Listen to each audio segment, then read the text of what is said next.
It's almost time to pick my Loquats, and that's the biggest one I've ever had. I don't have a whole lot this year.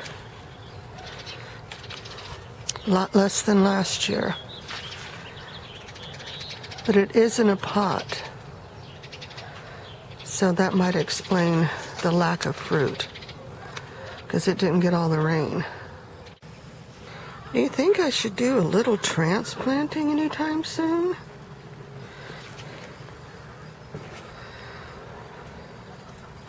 And let plants out of jail. HR, heirloom review, that's my wheatgrass. And I got a few dozen tomato plants to transplant and get all those squash in the ground. And there's a couple of melons. Just about everything came up. Oh, and I see buds already. I'm sorry. I'm planting by the zodiac, and when it's a good day to plant fruit-bearing plants, I'm not in very good shape. Forage. Still just a couple of eggs.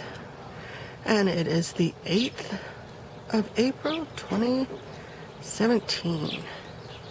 She's already buzzed me. I just found something extremely wonderful. And if you don't know what this is, it's a snail, but it's a super special snail. It's a decollate snail, otherwise known as the killer snail. This is an adult because the end of the shell has been snapped off. But what they do is they eat slugs and small snails.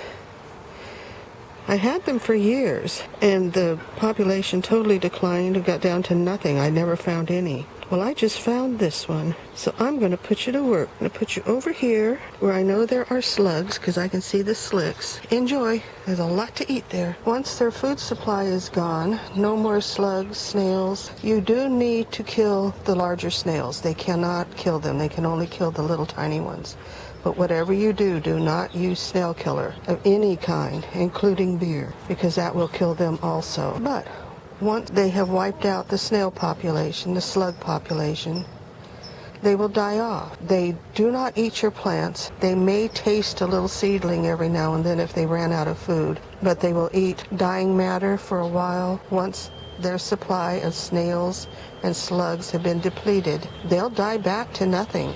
I haven't had any of them for years, so I don't know why they're coming back now. If one of my neighbors bought some, or if they got washed in during the bit of a rainstorm that we had. But decollate snails are a very, very good thing. Oh, I'm so glad I have decollate snails back. Yesterday, while editing, trying to figure out if these are flower buds or not, that was right in my face. And guess what? That is a flower bud. Not just one flower bud, but a double. And that was right in my face, and I was looking all around it. But all those little nubbins. Oh, there's some more big ones, or bigger ones.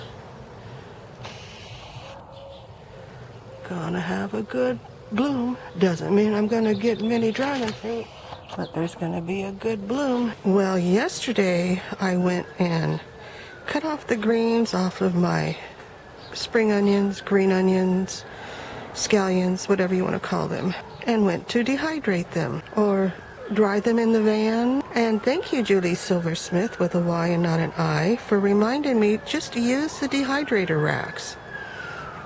So I went and chopped them all up, stuck them in the van. There's 2 racks full, and periodically through the day I went out and checked them and turned them and fluffed them and forgot about them. Last night I'm laying in bed going, the van is unlocked. They're gonna come and steal my 1987 Chevy Astro van in my dreams and take off with it. No, wait. It broke a couple of weeks ago and it's not going anywhere.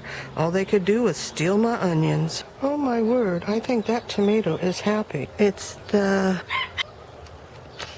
I can't see that thing.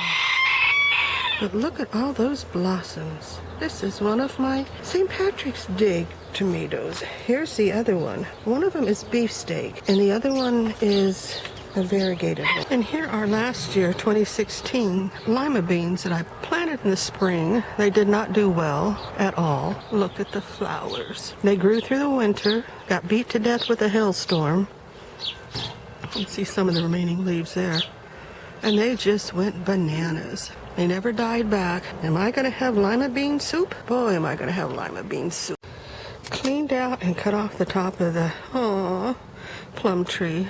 And after I cut it down, I'm going, well, I would have had plums even later into the year because it just started blooming. But that's the way it goes. The thing about planting yard-long beans and Malabar spinach there, do you think they'll both get along? They have that trellis to climb. What do you think? Malabar spinach and yard-long beans? I've grown corn there before. And pinto beans. So what do you think?